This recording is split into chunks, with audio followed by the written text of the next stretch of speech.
अस्पृश्यता नव्हती का? शूद्र म्हणजे कोण होतं? शूद्रादी शूद्र म्हणजे कोण होतं? या देशाच्याच इतिहासामध्ये छत्रपती शिवाजी महाराजांचा राज्याभिषेक करता येणार नाही असा प्रवाद निर्माण झाला का नाही झाला? त्या सामाजिक परिस्थितीतनं आरक्षणाचा विचार पुढे आला, तो मांडला गेला. ऑफकोर्स त्याचं नेतृत्व डॉक्टर बाबासाहेब आंबेडकरांनी केलं आणि बाकीच्यांनी त्याला सपोर्ट. 50% आरक्षण देता येईल. 50% काय फक्त दलित आणि शेड्यूल कास्ट आणि शेड्यूल ट्राईब नाही आहेत. अनेक लोक आहेत की ज्यांना संधीची समानता देण्याकरता आरक्षणाचा टेकू देणं ही सामाजिक गरज होती. नमस्कार, मी अश्विनी देशपांडे. गोष्ट संविधानाची याच्या 9व्या भागामध्ये तुमचे आणि जयंत सरांचे पुन्हा एकदा स्वागत करते. नमस्कार सर, तुम्ही गेले 8 एपिसोड्स विविध गोष्टी सांगितल्या संविधानाबद्दल आणि हे सगळं ऐकताना खूप आश्चर्य आणि कौतुक वाटतं की आपलं जे संविधान बनवलं गेलेलं आहे ते 75 वर्षापूर्वी सुद्धा इतकं छान बनवलंय की तेव्हाच्या केलेल्या तरतुदी आजही आपल्याला रेलेव्हंट आहेत.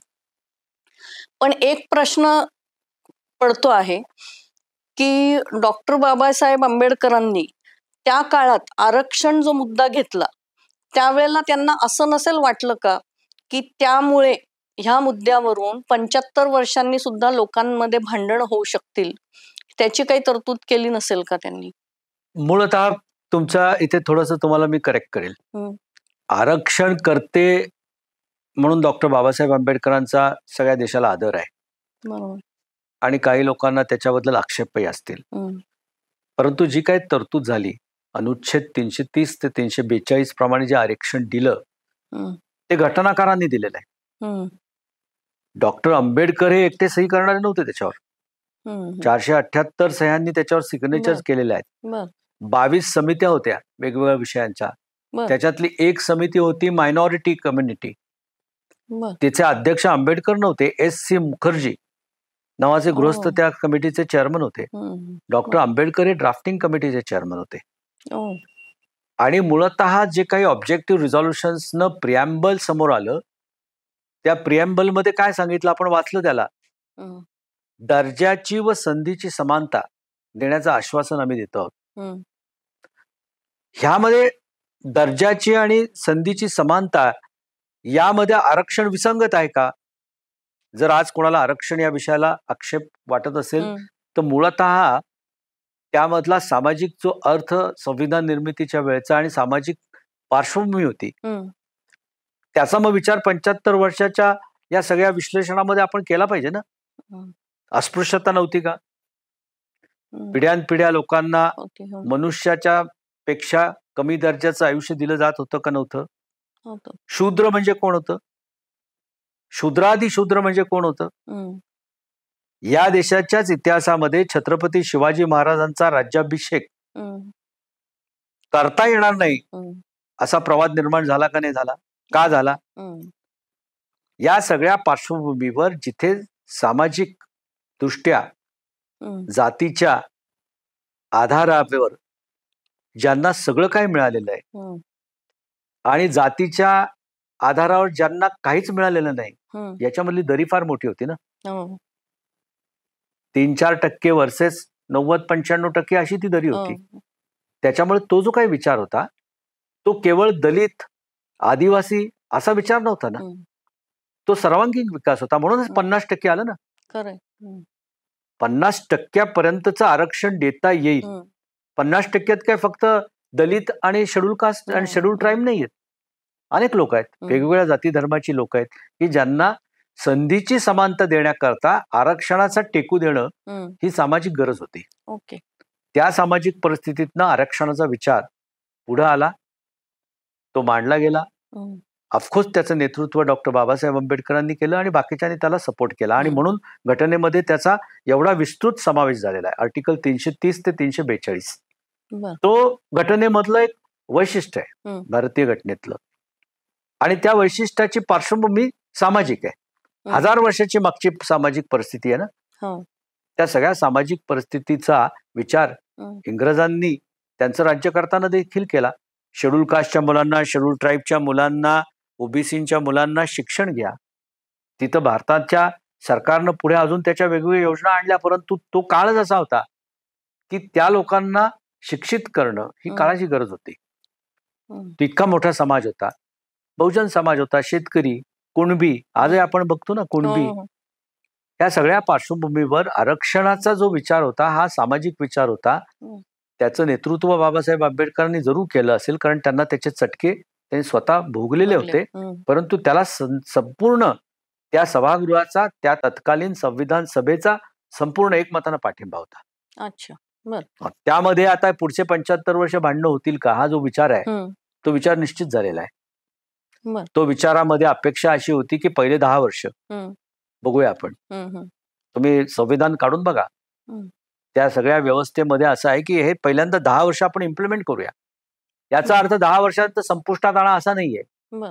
10 वर्ष इम्प्लिमेंट करून त्याचे काय परिणाम होत आहेत, सामाजिक परिणामामध्ये आपण अशा मानसिकतेमध्ये आहोत का की त्या सगळ्या गरज असणाऱ्या, आरक्षण गरज असणाऱ्या दीन दुबळ्या दलित लोकांना आपण समाजाच्या मुख्य प्रवाहामध्ये आणतोय का, हे तपासायचंय. त्याच्यासाठी 10 वर्ष आहे. त्या 10 वर्षानंतर असं वाटलं की नाही आलं, म्हणून पुढचा पिरियड 95व्या घटना दुरुस्तीने असं सांगितलं की आता मला हे 2020 पर्यंत तर चालूच ठेवावं लागेल, कारण तोपर्यंत अजूनही काही सामाजिक परिस्थितीमध्ये बदल झालेले नाही. 104 घटना दुरुस्तीने पुन्हा सांगितलं की आता आम्हाला 2030 पर्यंत चालूच ठेवावं लागेल आरक्षण. आजही तो विचार होतोय ना, ठेवायचं का नाही ठेवायचं, शेवटी तो राजकीय सामाजिक प्रश्न आहे. ज्या राज्यकर्त्यांना त्या खुर्च्यांवर बसून ती घटना दुरुस्ती करायची आहे त्यांनी ते तपासायचं आहे की ते समाजाला पचेल का नाही पचेल, त्यावर समाज कसा रिॲक्ट होईल, राजकीय दृष्ट्या काय होईल, त्यांना तिथे सरकार सत्ताधारी म्हणून ठेवतील का नाही ठेवतील, हे लोकशाहीमधलं शेवटी तत्व आहे ना. तो विचार जर राजकीय विचार आहे ना, तो लोकांना समजून सांगावा लागेल ना. आता झालं, आता दलित, आदिवासी, इतर मागासवर्गीय, सर्व मागासवर्गीय, सर्व बहुजन यांना आता एका वरिष्ठ दर्जाची संधी मिळालेली आहे आणि त्यामुळे आता आरक्षणाची गरज नाही, आता बोला म्हणून मतदान घ्यावं लागणार आहे, म्हणून निवडणुकांना सामोरं जावं लागणार आहे आणि मग त्याच्यातनं घटना दुरुस्ती होणार आहे. त्याकरता हा प्रश्न सामाजिक आहे. तो त्यांना त्यावेळेस दिसला का नाही दिसला, मला असं वाटतं की त्या प्रोसेसमध्ये त्यांनी तो पहिल्यांदा थॉट आणल्यानंतर त्याची एक व्यवस्था निर्माण केली, हे महत्वाचं आहे. त्यांना निश्चितच दिसला असेल, त्यांना काय माहित नव्हतं का, आंबेडकर बॅरिस्टर झाल्यानंतर त्यांना कोणी पाणी पिऊ देत नव्हतं, राहायला जागा देत नव्हतं, म्हणून बडोदा संस्थान त्यांना सोडावं लागलेलं आहे. त्यांना काय माहित नव्हतं का समाजामध्ये याचे किती संघर्ष होणार आहेत. प्रश्न फक्त दलित आणि आदिवासींचा नाहीये आरक्षणाचा, तो आता सेटल झालेला आहे, तो त्यांचा कॉन्स्टिट्युशनल हक्क आहे, तो कोणी हलवू शकत नाही, हे दलित आणि आदिवासी समाजाला देखील कळालेलं आहे. आजही त्यांना ती गरज आहे, कारण त्यांच्यामधल्या 100 दलितांमधले किती दलित आरक्षणाने पुढे आलेले आहेत याचा आपल्याकडे स्टॅटिस्टिक आहे. आदिवासींच्या आजही सगळ्या जागा, निम्म्या जागा रिकाम्या राहत आहेत. आजही नाशिक शहरापासून 200-400 किलोमीटरवरचा आदिवासी काय अवस्थेत राहतो, तो मानवाच्या प्राथमिक अवस्थेत राहिलेला अजूनही आहे. अजूनही एका शहराच्या एका कोपऱ्यामधला एखाद्या आदिवासीचं गाव 5-5, 6-6 महिने जगाशी संपर्क नसतं, ही परिस्थिती आहे. कित्येक पाश्चिमात्य देशांनी त्यांच्या देशामध्ये अशा सामाजिक परिस्थितीनुसार जे दुबळे राहिले, दीन दुबळे राहिले, त्यांना शासनाचा, त्यांना घटनेचा आधार देण्याकरताचा जो काही प्रयोग आहे आरक्षणाचा झाला आणि त्याचं नेतृत्व भारताने केलेलं आहे. शेवटी काय मानवतेचा विचार काय, जो दीन दुबळा आहे त्याला आधार देऊन मोठं करा, हा मानवतेचाच विचार आहे. हा कुठल्याही तत्वज्ञानात एकच विचार आहे की जो दीन दुबळा आहे, काही ज्याला आधाराची गरज आहे त्याला पहिलं उभं करा ना. जो सक्षम आहे तो आहेच सक्षम. त्याच्यामुळे मला असं वाटतं की घटनाकारांचं काही चुकलं का किंवा त्यांना ते काही दिसलं नाही का, अशा शंका जर कोणी उपस्थित करत असतील तो त्यांचा स्वतःचा वैयक्तिक त्या तत्कालीन स्वार्थी विचार आहे असं मला वाटतं. त्यांनी त्याकरता आजची सोल्युशन्स काढावीत, त्याच्याकरता आजची उत्तरं शोधावीत. आरक्षणाचा इश्यू महाराष्ट्रामध्ये तर खूप मोठ्या प्रमाणात आपण बघतो. संविधानाच्या तरतुदी आणि लोकांच्या मागण्या, सरकारची त्याच्यामध्ये असणारी मानसिकता, त्याच्यातनं निर्माण होणारे कायदे, त्या कायद्यांना पुन्हा घटनात्मक आव्हानं आणि घटनात्मक आव्हान करून पुन्हा कायदे घटनाबाह्य म्हणून परत, ही प्रक्रिया तर गेले 20 वर्ष तर महाराष्ट्र पाहतच आहे ना. याच्यातनं आरक्षणामागचा मूळ थॉट जो आहे ना, तो जिथे झिरपेल तिथे संविधान सपोर्ट करेल. तो थॉट हा आहे की तो मायनॉरिटी आहे, तो मागासलेला आहे, त्याला मदतीची गरज आहे. 1, 2, 3 निकष आर्टिकल 330 पासून 342 पर्यंत पक्के ठेवलेले आहेत. प्रिॲम्बल मध्ये त्याला हे आहे की बहुत संधीची समानता, दर्जाची समानता. त्या दर्जाच्या समानतेमध्ये जो दुर्बल आहे त्याला सपोर्ट करणं म्हणजे देखील दर्जाची समानताच करण्याची प्रक्रिया आहे. हे लक्षात ठेवलं पाहिजे. ती त्या जे सक्षम आहेत त्यांनी त्याच्यात वाईट वाटायचं काही कारण नाही. ते ऑलरेडी सक्षम आहेत. त्यांच्या पातळीपर्यंत जे दुबळे आहेत, दीन दुबळे आहेत, त्यांना आणण्याकरता ही जी काही आरक्षणाचे जे काही कुबड्या आहेत, या आरक्षणाच्या कुबड्या यासाठी आहेत की ते लंगडे आहेत. त्याच्यामुळे ज्याचे पाय सशक्त आहेत त्यांनी त्याची कंपॅरिझन स्वतःशी करू नये. जो पायाने सशक्त आहे तो आपल्या पायावर उभा आहे. जो दिन दुबळा आहे त्याला कुबड्या दिलेल्या आहेत. त्या कुबड्या घेऊन त्यांनी चालावं, त्यांनी चालत चालत स्वतःचे पाय मजबूत करावेत आणि एक दिवस पळावं. हे संविधानाला अपेक्षित आहे. संविधानाला अपेक्षित असणारं आरक्षण असं आहे. आता त्यामधून स्वार्थाच्या मुद्द्यावर, संधीच्या मुद्द्यावर, राजकारणाच्या मुद्द्यावर जर संघर्ष होत असतील तर ते ज्याने त्याने आपापल्या राजकीय सामाजिक पातळीवर हाताळले पाहिजेत, त्याची उत्तरं शोधली पाहिजेत. संविधानाने त्याचा अर्थ स्पष्ट सांगितलेला आहे. जो दुबळा आहे, जो कमकुवत आहे, म्हणजे जो मायनॉरिटी आहे, त्याला संविधानाने सपोर्ट करावा. हा आरक्षणाचा अर्थ आहे. आणि मला असं वाटतं की त्याच्यामध्ये 75 वर्ष काय अजून 200 वर्ष जरी गेली तर तो विचार काही मला असं वाटतं की कमकुवत होणार नाही किंवा तो काळाच्या मागे जाणार नाही.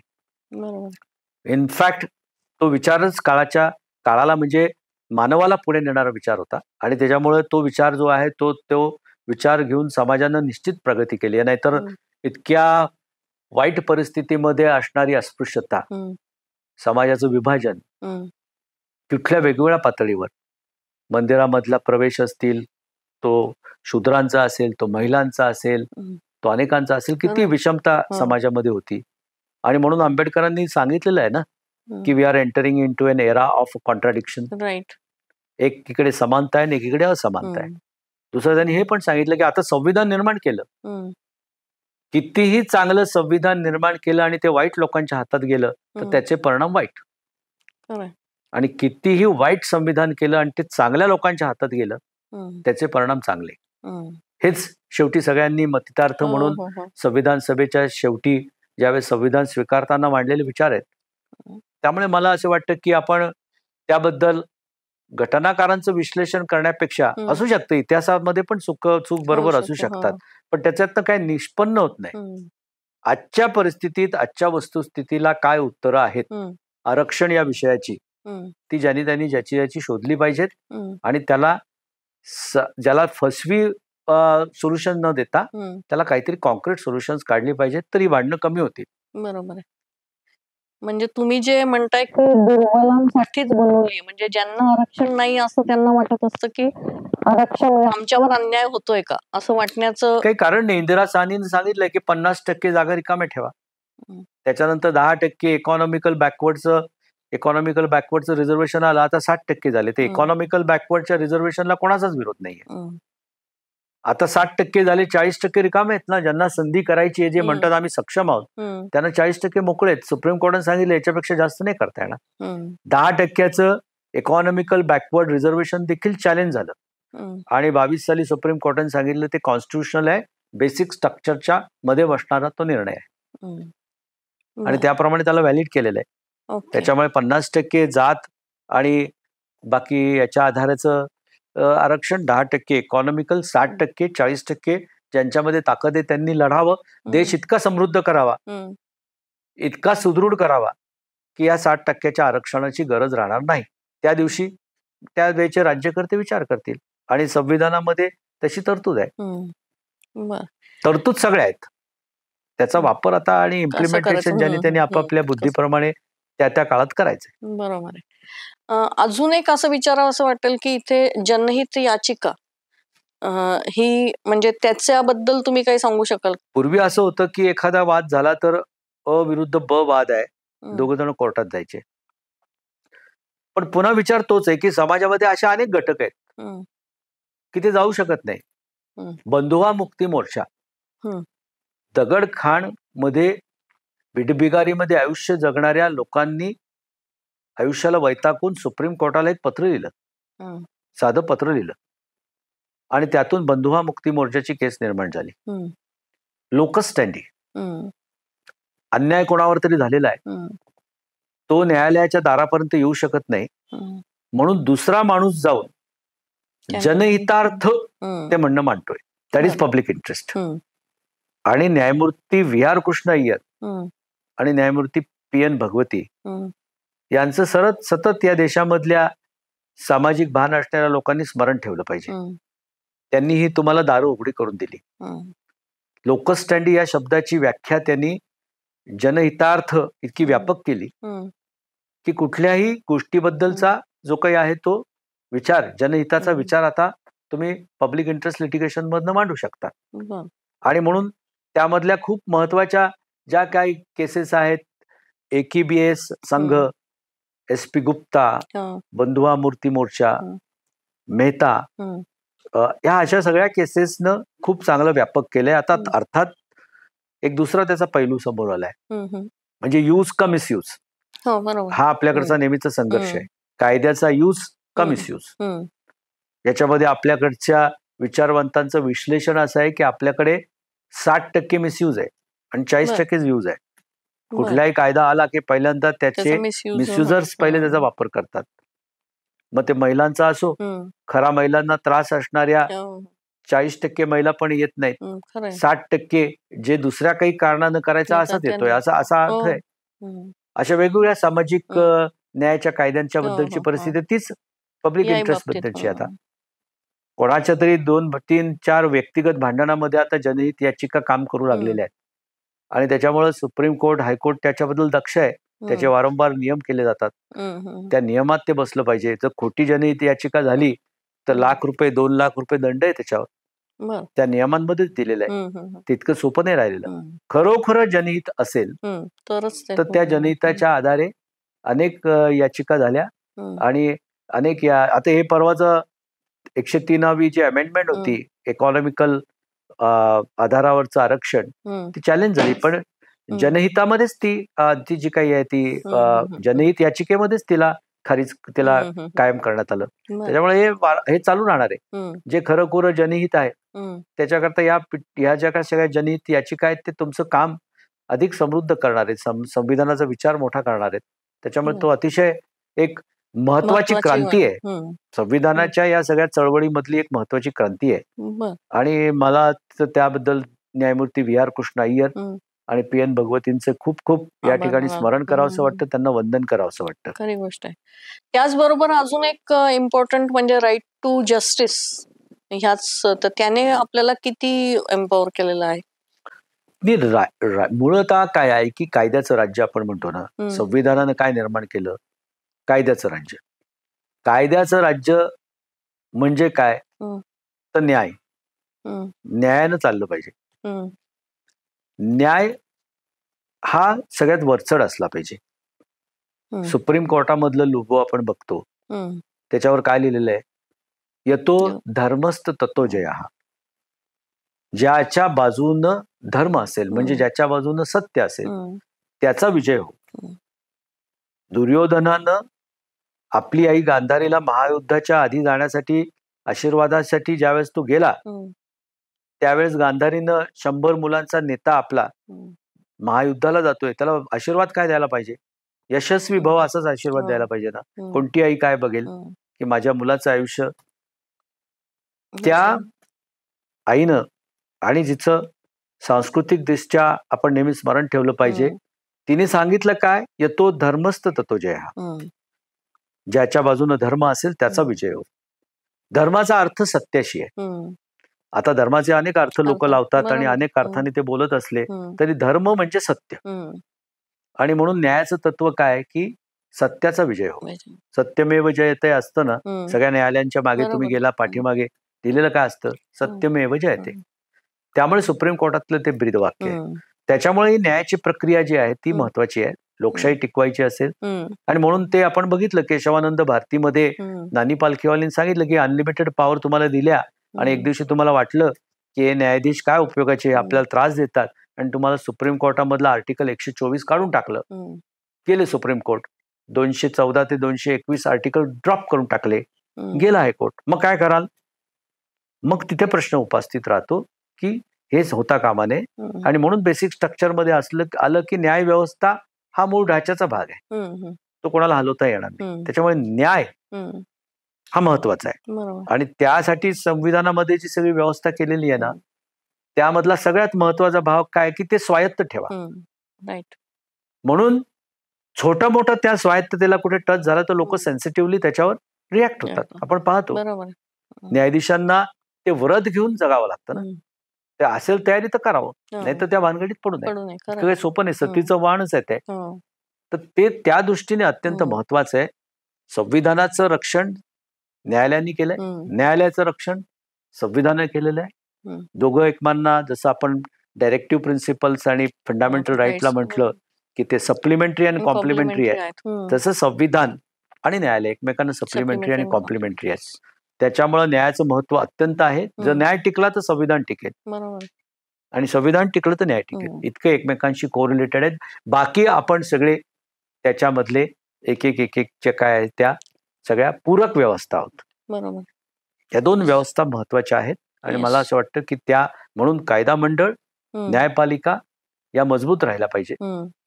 पत्रकारितेनं त्यावर तितक्याच दक्षपणे, संवेदनशीलपणे त्यावर लक्ष ठेवलं पाहिजे आणि त्यावर भाष्य केलं पाहिजे, कारण ते आपले आवाज आहेत. आणि त्यासाठी संविधानाची साक्षरता या सगळ्या लोकांमध्ये, ती कायदा मंडळात झाली पाहिजे, ती न्यायपालिकांमध्ये पण झाली पाहिजे, आणि ती पत्रकारितेमध्ये पण झाली पाहिजे.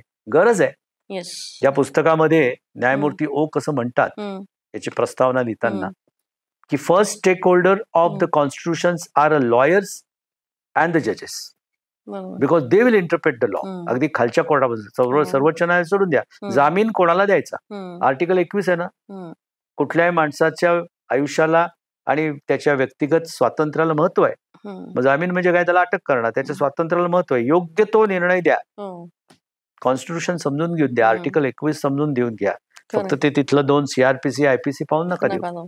हे त्यांचं spiritual development of the constitution होणं जास्त महत्वाचं आहे. त्यामुळे या सगळ्या व्यवस्थेचं व्हायला पाहिजे आणि त्यातनं नागरिकांचं व्हायला पाहिजे. बरोबर. Yes, thank you sir. आज म्हणजे हे जे तिन्ही मुद्दे मांडले, आरक्षण, PIL आणि राईट टू जस्टिस, हे मला असं वाटतं तुमची जी ही चळवळ आहे संविधानाच्या बद्दल साक्षरता निर्माण करण्याची, त्या दृष्टिकोनातून खूपच महत्वाचे होते. Thank you sir. Thank you so much.